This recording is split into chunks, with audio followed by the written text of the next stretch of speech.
Okay, so we are now going to look at data and branching, or BRP, BRP. So have a look at the legend for all the different commands you need to know. So you know all of the ones before, like store, add, halt, load from the previous video, and input. But now we need to look at how we use that, and we need to look at how we use BRA, BRZ, and BRP. What do they mean? You can read that here. BRA is basically branching, like with an if statement. So you will always jump to another line. It tells you to jump to another line, which we label, as I'll show you in a minute. BRZ is you only jump to that other line. You only do that branch if what is in the accumulator is 0. And BRP is you only jump to that line if what's in the accumulator is 0 or positive. So BRZ 0, BRP is 0 or positive. So here's an example program using that. Very simple. We'll go to here, I'll paste it in there, I'll submit it, and then I'm going to run it. And whilst that's running, I'll just talk through it. Basically, at the bottom here, you've got these two variables, first and second, and they're labeled, they've got that. So that's the keyword that, and they're named first and second, just like you'd label a variable in a computer program. And so instead of actually writing the actual memory address, we let the CPU decide where in the memory it will find the next available location in the memory to store whatever we input. It's exactly what we did before. It asks us for two inputs, like this, and then it stores one into memory location of wherever the first is, and the second input into memory location wherever the second is, and then it loads the first one we inputted from its memory location into the accumulator and adds the second one to it. So I speed that up. It's storing it. And that's asking for a second input. Let's put 5. It'll go and get the next instruction, which was add them together. It'll be 10, and then it will output them.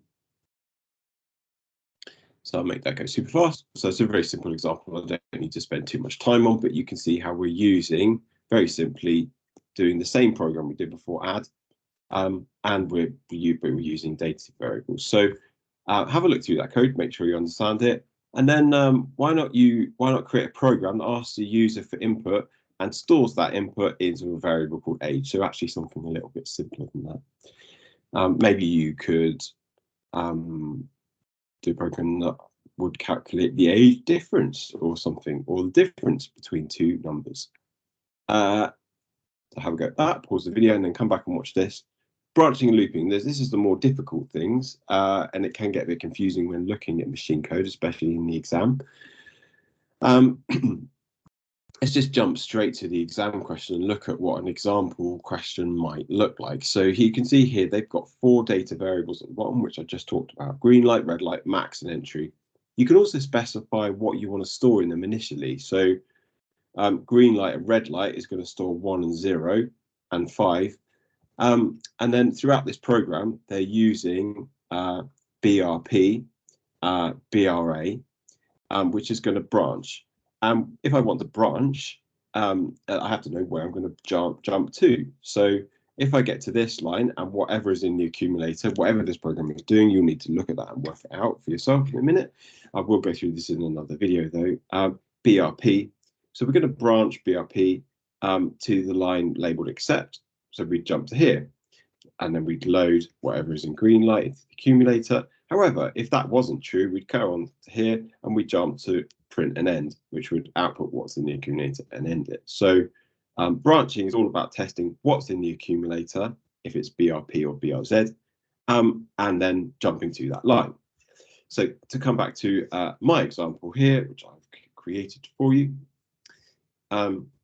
this here does something. So have a look at the link below, have a look at this section, and copy this program into here. And if you like, pause the video, see if you can work through the code, read through the code, and figure out what that piece of program code is actually doing. Okay, so you've maybe had a go at thinking about that.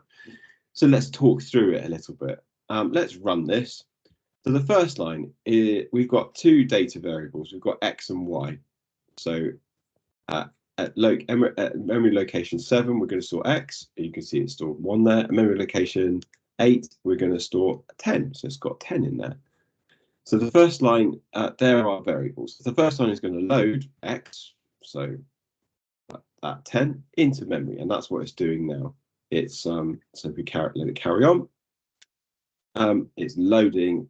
It's got the instruction load whatever's in 8 into the accumulator, and now it's executing that and fetching that data down the data bus and storing it in the accumulator.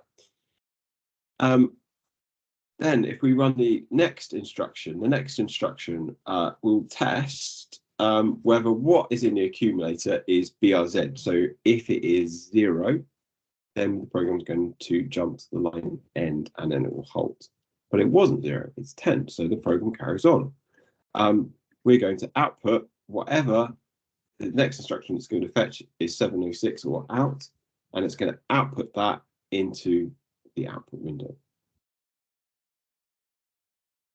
And then if I go to the next instruction, I'm going to fetch the next instruction, which is subtract whatever is in location memory 7 from whatever is in the accumulator. So there we go, we've output that.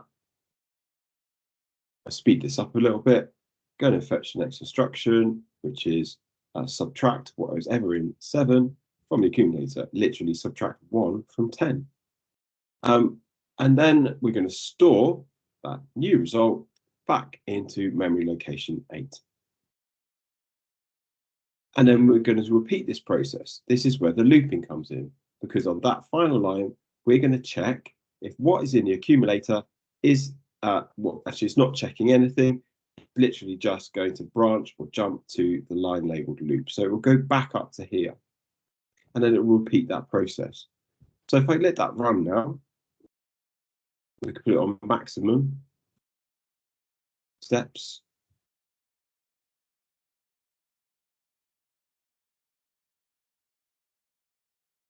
You'll basically see it taking 1 off the, speed this up, it's going to keep taking 1 off whatever in the accumulator every time. So we'll go 10, 9, 8, 7, 6, 5, 4, 3, 2, 1, 0. So this program is using a loop to count down from 10 to 0. So that is a very simple example of how you can use a loop and data. Go and have a play around with those, make sure you understand those, and then have a look at these past paper questions, which I'll come back onto in another video. And also in that other video, I will explain the first 2 questions here, although there is a link to this article here. What is the difference between Harvard and von Neumann architecture?